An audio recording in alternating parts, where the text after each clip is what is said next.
Chances are you started thinking about college or technical college, where you're going to attend and how you pay for it. You have to decide where you're going, but we can help you figure out how you're going to pay for it. In this episode, we'll give an overview of one of the primary phases of paying for post-secondary education.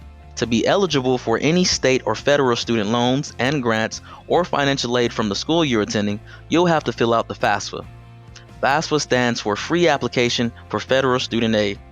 Based on your financial information, this is how the federal government, your state, and your college determine how much money you're eligible for in loans and grants.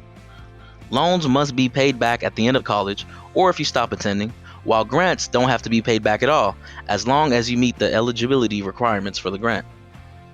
The FAFSA is easy to fill out and doesn't take long. You'll just need a few things before you get started. We'll show you a list in a few minutes. You can use the paper form and mail it, but it's much faster and easier to use the online version at studentaid.gov or on the My Student Aid mobile app. As we begin to explain more about the process, you'll probably need your parents to provide information about their income and financial situation. In fact, they may choose to complete a portion of it on their own. It's important to know the application deadlines. Each state and school have their own deadlines. The federal deadline is at the end of June. It's important when you look at the federal student aid website that you determine the dates for your own state and for the schools for which you're applying. Make sure you complete your FAFSA before the earliest deadline. Before you begin completing the FAFSA online, you'll want to have the necessary information ready. One way to prepare is to use the FAFSA on the web worksheet. The worksheet provides checklists and boxes to fill the required information, which you can then use to fill in the FAFSA online. The information and documents you'll need to complete the FAFSA include the following.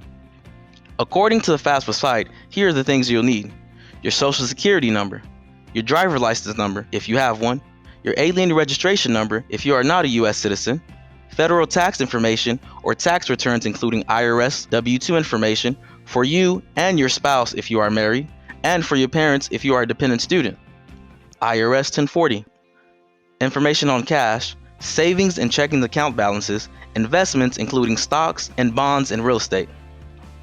We'll give a brief high-level overview of what to expect when you begin completing the FAFSA online. You enter your basic information and we'll have a chance to review it. You'll be given the opportunity to set up a federal student aid PIN or personal identification number. You'll use this number to sign your FAFSA digitally. To set up your PIN, simply click the button that says Apply for a PIN and follow the instructions.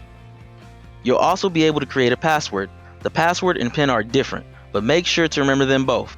The password allows your form to save automatically every couple of minutes, so you can always log into the system and pick up right where you left off previously.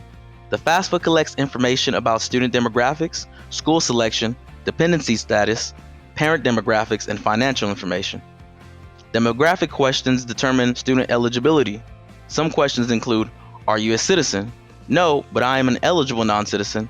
No, I am not a citizen or eligible non-citizen. What will you be graduating from high school? Is this your first year of college? What type of degree are you seeking? And how much schooling have either of your parents had?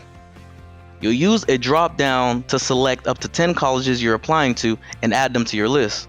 Alternatively, if you know the codes from your colleges, you can enter them. You'll select your housing plans for each of your potential schools, whether you're planning to live on campus at one school but off campus at another, and maybe even with parents or guardians at a third school. You'll have the chance to make all these selections on your school selection summary page. The FAFSA includes questions to determine dependency too. For example, are you married? Are you working on a master's degree? Do you have children or other dependents? If you're uncertain about any of these, ask your parent, guardian, or school counselor. You'll probably want to get your parents' or guardian's help for the parent demographics section. That section asks for information like their social security numbers, dates of birth, and household size.